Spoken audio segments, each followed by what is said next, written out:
নমস্কার বন্ধুরা, রুবির হোম কিচেনে আপনাদের সকলকে স্বাগত জানাই। আজকে বানাবো একটি ভেটকি মাছের ভাপার রেসিপি।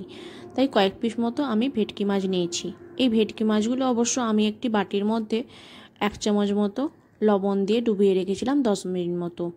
10 মিনিট পর এটা ভালো করে আমি জল ঝরিয়ে নিয়ে আবারও একটি পাত্রের মধ্যে অল্প পরিমাণে হলুদ আর অল্প পরিমাণ নুন দিয়েছি। যেহেতু আমি আগে নুন জলে ডুবিয়ে রেখেছিলাম তাই নুনের পরিমাণটা আমি কম দিয়েছি।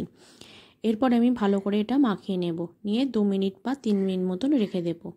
এদিকে আমি মিক্সিং জারের মধ্যে 1 চামচ মতো কালো সর্ষে, 2 চামচ মতো সাদা সর্ষে, 2 চামচ মতন পোস্ত আর 1 চামচ মতো চারমগজ আর কিছুটা কাজু আর কিশমিশ নিয়েছি।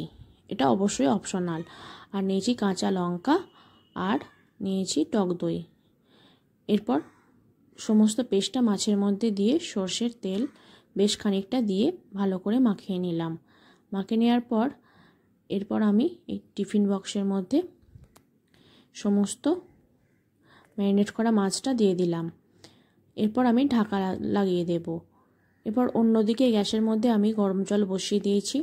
এবার গরম জলটা যখন গরম হয়ে যাবে সেই সময় আমি এখানে একটা স্ট্যান্ড দিয়ে দেব।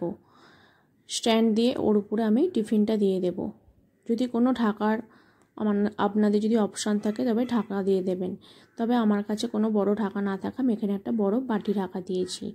এরপর 10 থেকে 15 মিনিট মতো মিডিয়াম আঁচের মধ্যে রান্না করে নিলেই রেডি হয়ে যাবে আপনাদের ভেটকি মাছের ভাপা। তাই দুপুরের লাঞ্চের সঙ্গে আপনারা অবশ্যই এটা পরিবেশন করবেন আর গরম গরম ভাতের সঙ্গে খাবেন।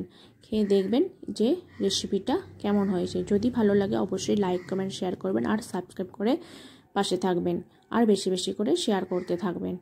যদি ভালো লাগে তবে অনেক অনেক করে কমেন্ট আর লাইক করবেন।